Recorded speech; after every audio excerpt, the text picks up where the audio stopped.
Coming up on this week's Harper's Bazaar Currently Trending, we talk Facebook and all things privacy in the social media age. Coachella, will you be there? Will you be wearing flowers in your hair? And finally, equal pay has been announced for men and women across the UAE. What does this mean for how you ask for your next pay rise? Hi, this is Louise from Harper's Bazaar Arabia, and it's this week's Currently Trending, and I'm delighted to have with me Carla DiBello, Bazaar's amazing columnist. Thank you. Happy to all-round entrepreneur and LA to Dubai glamourpuss, I should say. And of course, Rosemin Manji, who you all know, who contributes a lot to Harper's Bazaar, working with us on events and special projects, and is an absolute force on the social scene and the luxury fashion industry across the GCC. Hi, Rose. Thank you for having me today. Thanks for coming, guys. So to dive straight in, I know we've all been glued to Mark Zuckerberg and his deposition in front of the senators in the US in the light of the data scandal that has engulfed Facebook. So tell me, I'm really curious to know how you guys use Facebook and what part of your lives it makes up, and is that changing? I think for me right now, it's an app that's just there and open constantly, which I'm now learning if it's safe to be open all the time. But I use it more for family and friends that I grew up with more than on a daily social. Yeah. And is your account private or? Yeah, my account is private, and I kind of did like this detox a few years ago where I just started allowing people that I know or that know me kind of be, so I can have a separate file to post family pictures or just different things. Yeah. And Rose, do you use it? I agree, actually. I'm not super active on it. It is open, but when I look at the friends I have on it, it's literally like, I don't mean to high school. Yeah. And also, it's like my aunts and uncles. Like it's this older generation that it's their social tool. So I don't really post my day-to-day stuff, but all the friends that I grew up with, like who now have kids, it's our way of keeping in touch. And so I do leave it open, but it's definitely not something I'm active with. Yeah, I think I have the same. I think when it started, it was over 10 years ago, right? So it was very much a personal thing. It was a family thing. And I kind of feel like maybe WhatsApp has superseded that because we now all have family groups on WhatsApp, and that's kind of where you share the pictures. Yeah, and I think now I have that app, which also anything I post on Instagram is now just updated there, but I don't necessarily use it on a daily. It's more any Instagram post, though, people can see it. So I get comments from like my grandmother who's like, 85 years old. I'm like, oh God, I should really like be careful when I'm putting up. Because I think for all of us, Instagram is a totally different audience, right? Exactly. We approach Completely. it. It's open, but Facebook for me, definitely I'm not active. And it's really, when I look at kind of my friends on there are people I really grew up with. And now watching this thing with Mark Zuckerberg, I'm starting to see like, oh wow, I need to go into my settings and change a few things because all my friends even say, it's so weird. I was just talking about so-and-so and now it popped up on my Google search, and you're wondering, and it's really the algorithms and them taking all your data. Yeah. And it's being stored.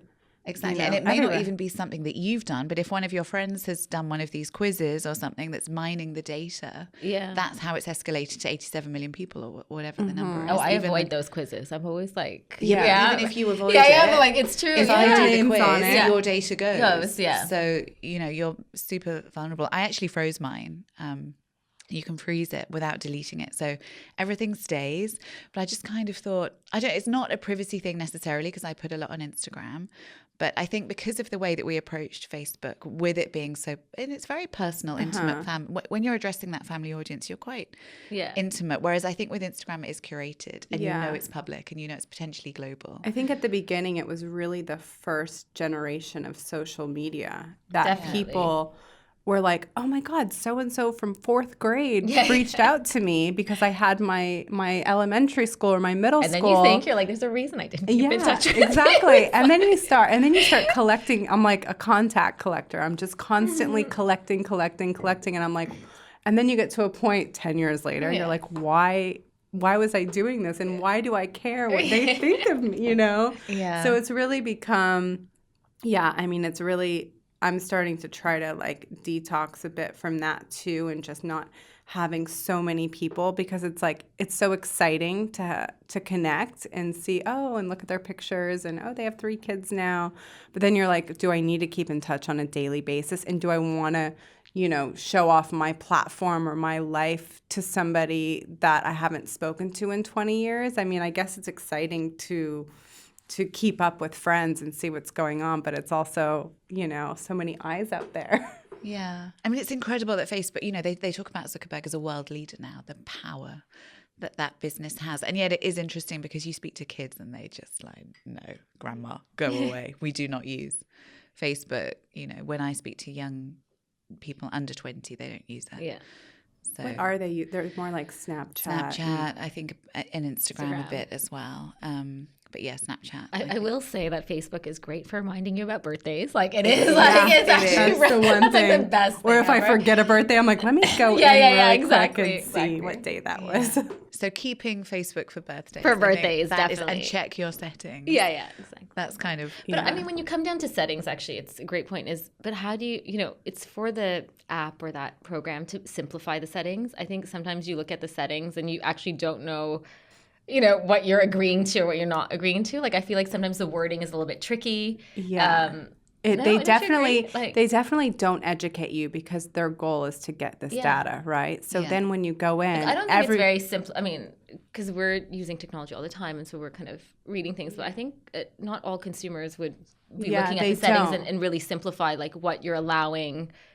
And we're at a it's time like everyone now. like, you know, it's like all the. We're at a details. time where nobody has patience for reading the fine line, so they're just have an urgency. And I was watching as well that if you accept the Messenger app with Facebook, they have access now to your text messages and what you're writing people. Yeah. And if you access that and want to put it on your phone platform, then they have access to your complete your contacts, to everything and everything you're writing about. They know. So it's an interesting time. It is. And the problem is then when that data is manipulated and used to try and influence voting or, you know, influence behaviors in that way. I don't know that I would necessarily feel particularly susceptible to that, but... Yeah, I think that was something that nobody even thought about, even Mark Zuckerberg in his Harvard dorm room. He wasn't like, I'm going to manipulate the whole system. Exactly. I'm going to change the election results. So I'm sure he's in training himself to really figure out, you know, because there's things when you start a project, you don't even realize where it's going to lead you. And, you know, technology now is just so powerful. Do you feel issues with privacy on Instagram? I mean, we all have open platforms and we all put content up that some people would say, you know, don't put. I have pictures of my children on there, which I'm kind of okay with. It's funny. It's like I have different moods about it daily. Sometimes I'm like, no, I don't want to post this. And then some days I'm like, oh, I want people to see my family or see. But then my family is so, you know, they're not really like active on the social media. So it's not like my brothers could care less. So it's not as, you know, it's not like I'm trying to always include family photos and family events. And so it's interesting. I don't know how you would, Yeah, but I mean, for me, I think twice about, even on Insta stories or Snap, like I don't do 24 hours of my life. Like I don't think people want to see me sitting in a meeting or like, you know, sitting in traffic or something. But like the highlights or things that I feel like people would be interested in, you know, I will open Insta stories. But like even Instagram, like I think twice about putting up a picture. Like, me too. You know, it is very curated, and it's what you want the world to see. And it's kind of become the new normal to share everything, for everyone to share everything. I think it's less of an issue than it was, you know, when Facebook started, I guess, 10 years ago. It does become normalized that you go onto Instagram, you immediately expect to find out everything about someone's life. I use it as like a CV for someone if I'm researching them, right? You go onto their Instagram page and you, oh, she's married or she's got this, you know. And that's another part, I think, for me, which is really funny, is I'm so different in real life than my Instagram. And so it's almost like my alter ego, my Instagram, because then people in real life, anytime I meet somebody that's never met me and they just follow Instagram, they're like, oh, I thought you were so different. And, it's just like it's just like you're putting out to the world what you want them to see. But yet, like my personal life, I feel so different.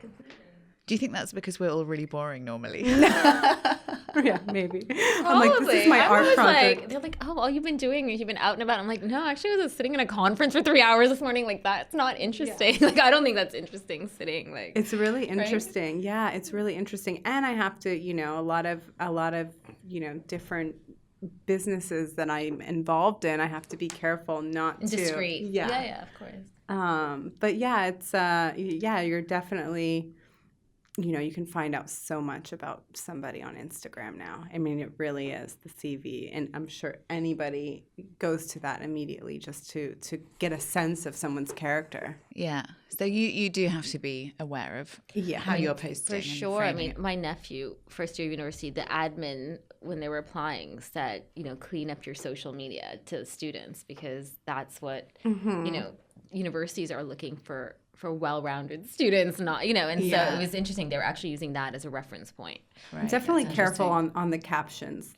Yeah. And when I try not to quote like a rap song. No four-letter words, please. No, never that. And, I think sometimes after... I sit there on my phone and I'm scrolling through, and you do fall into this hole. And I know they call it like the wormhole, and it's true, and it happens. And at the end of it, I've learned nothing. My brain hasn't expanded. I'm not in any way enriched. Yeah. I haven't. It's much better to pick up a book and read an incredible piece of writing, and yet it is so addictive. And it is that. Well, it's because it's just visually stimulating, right? It's this instant like gratification of like. Yeah.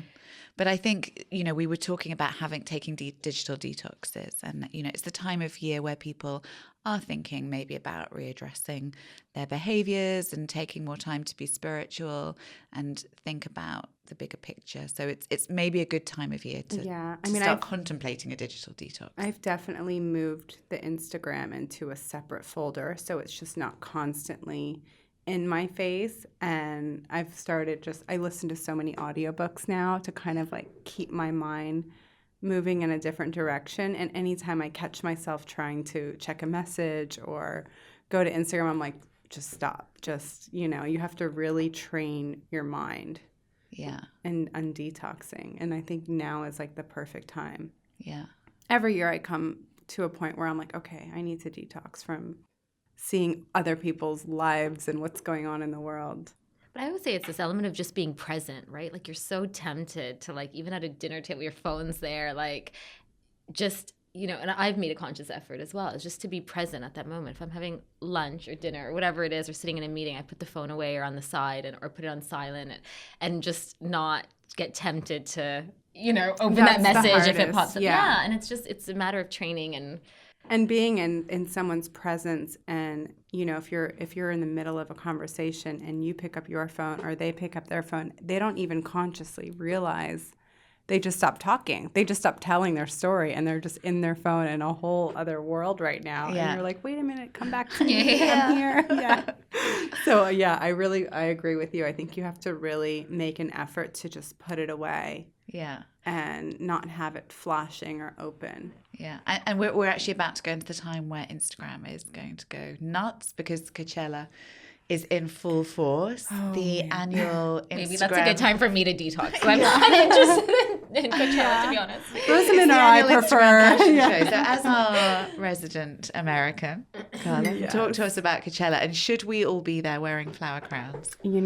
I have been in LA for so long, and I've never been to Coachella. And it's just, I don't know, I just feel that it's something. Well, now it seems very millennial to me and just a complete fashion show.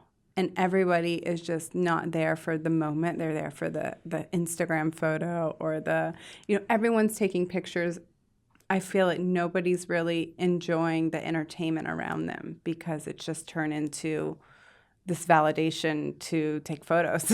I will say I do want to see Beyonce's outfit on the second night. So that's like, I love her. Okay, so we want to see Beyonce, but we're seeing Beyonce. Like our phones are about being flooded, right? Yeah. With these. Do you get FOMO? Do you get? I think I get FOMO of like when I have close friends that are all together and seeing them together. But the actual, like, I know I'm not a big festival person, so I don't get FOMO about big crowds like that. Yeah. Rosemin, tense. Yeah, no, I don't get FOMO for sure. Yeah. Sure. I did get FOMO this weekend with you. I was following your San Francisco trip. So, Idris Elba. Yeah. Yeah. That Love Idris. Yeah. The vineyards of Francis Ford Coppola. I got FOMO from Louise Nichol this weekend. That's what I got. That's my kind of Yeah, FOMO. That's my kind of FOMO. I just thought it was a great experience. So that was my FOMO. Yeah, that was a nice hotel thing, but the camping isn't really doing it for you. No, definitely. No, I definitely do not get FOMO. I can't see Rosemin and Coachella staying in a... Yeah. I'm still trying to get into the trainers and like, that cool trainer urban vibe, and I still couldn't do it. I had to be in like Chanel ballet She's in flats her ballet today. flats. Yeah. Like, But you're in flats. This I'm is in a flats, start, which right? which is a start. But I don't know how to do that look. Rosemin, do you actually own any trainers? I do. Like, not a lot of them, but I do. Yeah, I do. From a fashion perspective or a gym So perspective? definitely not a fashion. Like, I really want to get into this whole like Gucci trainer, the Balenciaga, and I keep looking at them, but there's nothing that wants to make me swipe my credit card for them. Like, I would rather get a great pair of heels. I think if you start with like a wedge trainer, it's a helpful Is it like, helpful? segue. Good tip. Because I mean, I love trainers to work out in, but I haven't adapted to the fashion The of daily like life, wearing right? an Adidas or like, it's more just workout. And then when I travel, I wear like a wedged Isabel Marant Oh, see, I think I or need to get that. Balenciaga. That's impressive. Yeah. See, I'm a bit of a slob, and I have to say I'm in trainers all weekend and definitely when traveling. Yeah. I Oh, when couldn't even do a traveling. wedge. Yeah. Really? Yeah. Flat sneaker? Totally Running flat. sneaker? Yeah. Wow. Yeah, A I'm Nike just in Flynet flats. Racer. It's like Really? walking on clouds. And I Really? realised that I sound like a grandma at Disney World. Wait, I need to get those. Really? Well, when you have 3 kids to run Yeah, after, yeah. you It kind might of be. need the sneaker. Yeah, but I love a train. The Gucci ones are really comfortable. Yeah, see, Tip. I can't. Those are The cute. sizing is insane. You have to try them Good on. You one. can't just buy them. You have to buy like 2 sizes smaller, but they're really comfortable. Yeah, like I tried, I just can't. Like, But you know what? I think it's a slippery slope. I think the fact that you guys are good in heels, keep that, because once I let mine go, I couldn't pull it back. I mean, I definitely, when I spent time in Bali, it was like flats every day. Not even sneakers, just flip-flops. yeah, and just, like you so don't that's my care. extreme. It's like even Yeah. like flip flops, Sandals. Yeah. And so now I it's like a nice bit. smoking loafers. Like I Yeah. like that. Oh, Those are really? nice, Yeah. I did that for a bit. Yeah, I But like now I'm just like, as I get older, I'm like, oh, my back, everything is, it hurts when you're in heels every day. So it is good to kind of transition or change them off. Yeah. And what are you guys buying right now, liking right now, wanting for spring, summer? What's the last thing you bought, Carla? The last thing I bought, I bought some cool things in Bali that were just, my thing now is I'm trying to transition out of this winter to spring, summer, and I've been wearing so much black all winter because when you travel, it's just so easy to pack everything. So now being back in Dubai, it's so hot out. Yeah. And I'm into a lot of like cream and white. I think the last thing I bought was like a white James Purse dress that was just like cotton and easy. And God, yeah, I'm just trying to Love James really, Purse. yeah, it's so comfortable. And Rosemin? I just got actually a really nice maxi dress by that Greek brand, Zeus Dion. Uh-huh. So I ended up buying it in 2 colors. That's how ridiculous. It's a good I one. am. Yeah. So Where did you buy it? So I bought the blue one from Etoile. Uh-huh. And so because I don't really wear like, I kind of more conservative on the side. So the one on the website actually has cutouts, and I don't wear that. So the one they made for the Middle East for Etoile had silk like covers. So I bought that from Etoile. I loved it so much. I bought it in cream off the Modist. But I just loved it because it was just, it's perfect for, actually I can wear it during Ramadan because it's super loose and it's like a maxi dress. And then if I want to kind of update it or style it, I put it with like a belt and, clinch it at the waist. And I felt like those were my 2 good purchases. And Excellent. I love finding one good thing and just buy With it. all the colors. It's such a bad habit, but I actually am really happy with these two dresses. It was a beautiful cobalt blue from Etoile, and then I tracked it down on Modus. And so for the Middle East, they actually covered the cutout part and put silk. That's so how cute. interesting. Yeah. Yeah, that's really So cool. I really like that. And on the subject of shopping, we've got good news because the UAE has just announced equal pay for everyone, men and women, working in the country. Congratulations. So that's exciting. it's really exciting. I mean, it shows, how visionary the leadership is here, which, it's not a move that every country in the world has replicated. It's great for us because we can shop more. Yeah, exactly. And everywhere in the Middle East is changing so much that to hear news like this is just everything else is going to follow. Exactly. think it's How does such- it make you feel when you hear news like that? I love it because, I definitely feel like people, especially from America, they have a misconception about women working in the Middle East. And now it's just so great to know, a woman that's a minister or that's doing these powerful jobs that have always been thought to be a man. And I think the UAE has done an amazing job at giving people these platforms to, to go further. Why do you think historically, and not just here, but anywhere in the world, why do you think men tend to get paid more than women in the first place? Is it just because they're better at asking for it? I think they started the law. I'm terrible. Yeah, well, I'm terrible at negotiate. Like, I'm terrible at confrontation, negotiations. Like, I feel that I would kind of avoid that conversation. And I don't know if most women are like that, but I just feel like men will ask for what they want and they don't care what the answer is. They just kind of. And I think the time is changing so much that back when we were all growing up, I feel like women really were just known to take care of the household and the kids, and it wasn't as, a woman wasn't as ambitious to go out and have a man's position.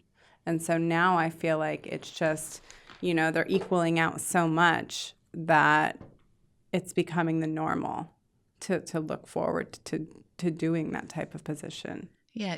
Obviously you negotiate, that's your job, Carla. You're constantly doing deals and negotiating between people. Do you feel that you can ask what you want for financially and you can kind of sort of just say, Carla, man up? I work around men all the time, and I'm, always around men, and especially in my industry. And so I've, practice makes perfect. I used to definitely feel, like, let me just prove myself. Let me just show them, I can do the same job. And now it's just, I feel like I'm on equal playing ground. And I also feel that the men understand that now. Whereas before, you always felt like you were trying to prove yourself. And now it's just, the normal that, they have to answer to women and they have to look up to other powerful women in these positions and understand that it is an equal playing field. Yeah. And you can ask for what you want and you shouldn't. Yeah, and you should just, you should just have it. I mean, there's nothing better than just being super upfront and honest and like coming Especially from. when you can deliver as well. Like, I think I think women have to have really confidence in themselves that they're going to deliver the same results. They're going to work as hard. Definitely, yeah. And we do the same, it's the same thing. So I definitely feel that, there's nothing wrong with asking for what you want. And there's nothing wrong with, if you feel afraid, like, prepare yourself. You know what I mean? Like, I've had times where I've been in positions and I'm like, I think I deserve a raise, but I'm scared to have that one-on-one because you can't talk to anyone else about it, but, the person that is the decision maker. And so I think it was, nerve-wracking and, but you have to get to a comfortable place with yourself and understanding your worth to be able to go out there and just have you need that. To play Alicia Keys' like Women's Worth and then go into the meeting. Is that what you do, Rose? Is that your... I actually love that song, by the way. Is that your tip for negotiation? Yeah, for sure. Do you struggle with it I still? struggle with it. I don't like confrontation at all. And it's not a good character trait of mine. I know that, but I don't like negotiation. I don't like confrontation.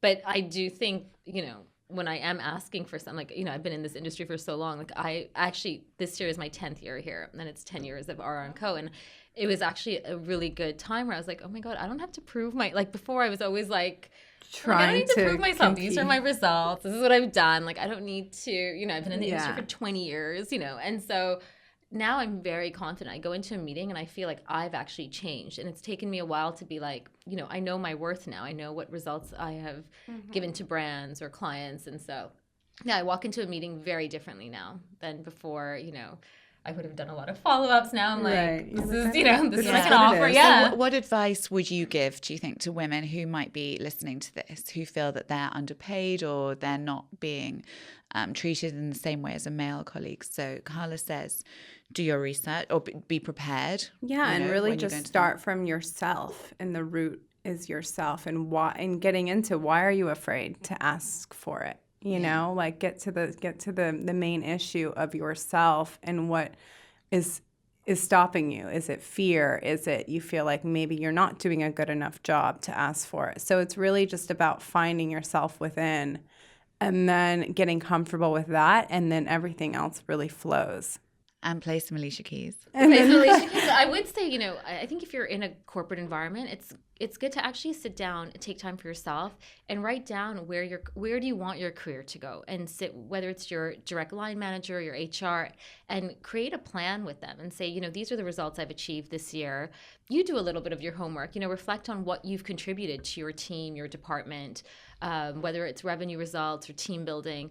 And, and present that to your HR or your direct manager and say, this is where I want to go in my career path, and let them shape that with you. And I think loyalty counts a lot in a company as well. So I think, when a line manager or a HR know that you are invested in the company as well, they want you to develop. And I think that's okay to ask. But I do say, I do agree with Carla, definitely be prepared before going in. Don't just ask for just don't be like, I want money. I don't think that works now. State a few good one-liners, a few facts of why you deserve And this. I think a lot of it comes down to, my daughter's 5, kind of how you raise kids from the outset, really, and knowing that they're equal from that age. She always says to me, she's very confused about my job and work, and she often says to me, do you pay to go to work, Mummy? Oh, that's so cute. In some ways it feels like I do, because of all the clothes that I end up buying once I fall in love with them in the magazine.